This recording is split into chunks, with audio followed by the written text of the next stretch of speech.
Hello, and thank you for stopping by. If you are a subscriber, welcome back. If you are not a subscriber, please hit that subscribe button so you can be notified when new videos arrive. I was going to wait to do this video. I had planned on doing it at a later time, but this was really pressing. I couldn't shake it. I had been weighing the things that Mitch McConnell had said, and I'd been weighing what others have said as far as impeachment of Donald Trump and how the impeachment can't be done after a president has left office. But that's almost like saying that, okay, you have a week to convict somebody. The week is gone. So therefore, you can't convict them because the week is up and you just let them go. I know that's crude. And it's very difficult for me to explain exactly how I see it in my head. But I'm going to read you something. I came across an article, and I'm going to read it. Now, the person that wrote this article wrote it a few days before Joe Biden took office. But it's as relevant as it can be. I'm going to pretty much read it the way it was written, and I'm going to talk to you about it as I read it. Donald Trump did not end his presidency without raising yet another question about how he may be constitutionally accountable for his misconduct in office. With just under 2 weeks left before Joe Biden's inauguration as the 46th president of the United States, it seems unlikely there is enough time for Congress to fully consider impeaching Trump for his newest misdeeds, including urging Georgia officials to commit voter fraud and encouraging a mob of his followers to storm the Capitol. There is no doubt this misconduct qualifies as impeachable, as even the Wall Street Journal's editorial board accepts. The question is whether a president may be impeached by the House or tried and convicted by the Senate after he has left office. It has never happened before in American history, but then no president until Trump spent his final days in office doing the kind of damage he has done. Attacking the legitimacy of America's democratic institutions and expressing his love for his followers who charged into the Congress with guns and various other weapons and destroyed federal property in their quest to find his enemy and hold them accountable for not overturning the election results. The Constitution provides the president shall be removed from office on impeachment for and conviction of treason, bribery, or other high crimes and misdemeanors. But it says nothing about the timing of which the impeachment and trial may take place.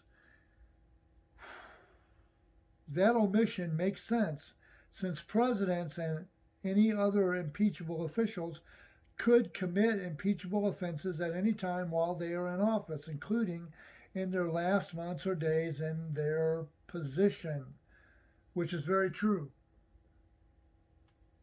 The Founding Fathers assumed that 250 some years into the future, Congress would be as smart as they were. They assumed that when things were written, that they would be understood, that it was self-explanatory. They assumed 250 years down the road, it would be self-explanatory then as well. But you have to have a brain and the ability to use it for self-explanatory to be self-explanatory. Back when the Founding Fathers wrote this, they knew that somebody in office, such as the president, could possibly do something worthy of impeachment on his last day in office, right before the new president was sworn in. That's why they did not put a time on that. Mitch McConnell knows this. He acts like he doesn't, but he does. Mitch McConnell said that Donald Trump was worthy of impeachment, that his crimes that he did was bad, they were treasonous, they were unconscionable, and there's no way to explain it. But to save his own ass, Mitch McConnell decided to vote to not impeach President Trump, stating that the Constitution says that you cannot impeach a president after he has left office. The Founding Fathers said you could. That's why they left the door wide open. They assumed that people had a brain and would know how to use it, that this was self-explanatory. Back in the days of the Founding Fathers, everything in the Constitution that was written down was self-explanatory.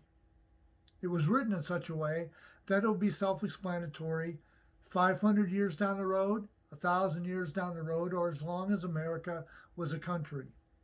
It would be self-explanatory. The Constitution provides that the president shall be removed from office on impeachment for and conviction of treason, bribery, and other high crimes and misdemeanors. That omission makes sense because a president could commit high crimes on his last day in office. It certainly makes no sense for presidents who commit misconduct late in their term, or perhaps not discovered until late in their terms, to be immune from one process the Constitution allows for barring them from serving in any other federal office or from receiving any federal pensions. What more, litigation or prosecution might not be able to get at the misconduct, since the scope of impeachable offenses extends to misconduct that is not an actual crime. And what if that misconduct is not discovered until after a president leaves office? Supposing you got a president that's a one-term president, like Donald Trump, and what he did was so bad that he should not be allowed to be president another term. He should not be able to run for public office again. This is written in such a way that it's supposed to take care of that. There may be no practical means for holding him accountable for such misconduct, especially if he is regarded as having been immune from any criminal prosecution or inquiry while he was in office. Being president is not a safe harbor from political and legal accountabilities. This is why John Quincy Adams proclaimed on the floor of the House that I hold myself, so long as I have breath in my body, amenable to impeachment by this House for everything I did during the time I held public office.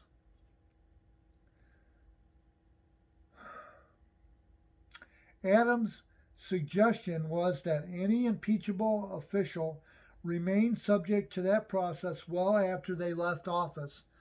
You can be impeached after you leave office unless you're Donald Trump.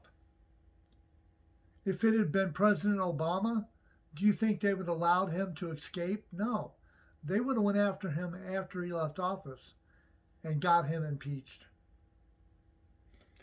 The principal argument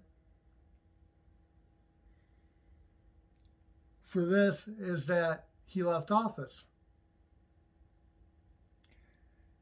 Again, Adams' suggestion was that any impeachable official remain subject to the process well after they left office. Not just presidents, but those who abuse power while in office. The principal argument against allowing post-presidential impeachment is that the Constitution does not make private citizens subject to impeachment. The founders rejected the British model that allowed Parliament to impeach anyone except for the king, and so they limited impeachment to certain public officials, including presidents. Subjecting a president to impeachment after his return to his private life would, seemingly, according to this logic, violate this basic constitutional principle. Indeed, the Constitution itself applies only to government, not private action. The problem with this argument, however, is that presidents and other officials who are subject to impeachment are not like the rest of us. They're not private citizens like the rest of us. Once they leave office and return to their private lives, they are still ex-presidents and former officials. That's the title. Once you're a president, you stay a president. You don't have the same privilege as a president that's in office, but you hold the title of president. Once they leave office and return to their private lives, they are still ex-presidents and former officials who may have committed impeachable offenses in office. A core principle of the Constitution is that no one, not even the president, is above the law, and an abuse of power, by definition, is a violation of the Constitution, the supreme law of the land. What's more, the special penalties upon conviction in impeachment are designed to protect the Republic from the very types of people who have abused the public office in such a grave manner that they should never have the opportunity to be entrusted with public power again. Now, if you are not able to impeach the president after he has left office, then that means that he can run for president again and he can do the same dirty crap that he did the first time. Understandably, members of Congress and the American people might lose the appetite for subjecting a president to impeachment once he has left office for good. But that is a political choice, not a constitutional device or a constitutional directive.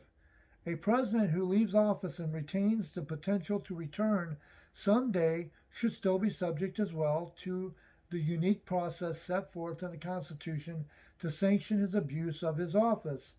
To haul a former president back before a tribunal of Congress when it has uncovered misconduct makes eminent sense when the only permissible sanctions might be those that the Constitution provides.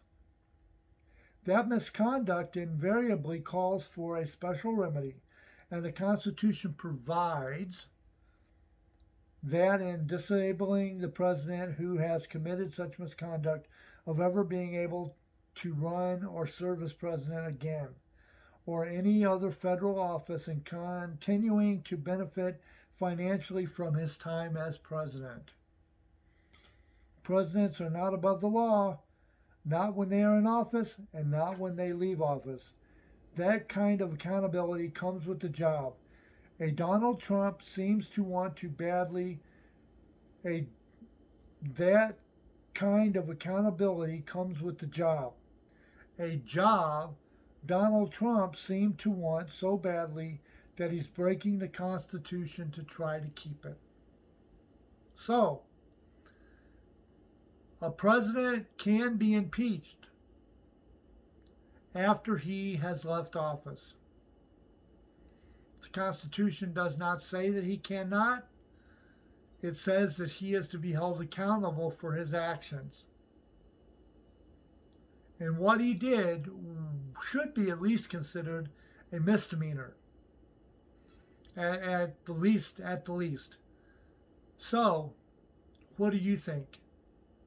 Do you think Mitch McConnell and the gang were right in not finding Donald Trump guilty? If so, explain yourself, please. Put it down in the comments and explain why. Don't be snotty or angry or pissed off or upset about it. Just put it in the comment. If somebody comes against you, don't worry about it. I'll take care of them. If you also have an idea to go along with this video, put that down in the comments as well. I'm going to let you go. I cannot give you any more info than I already have on what I just read. Again, this is self-explanatory.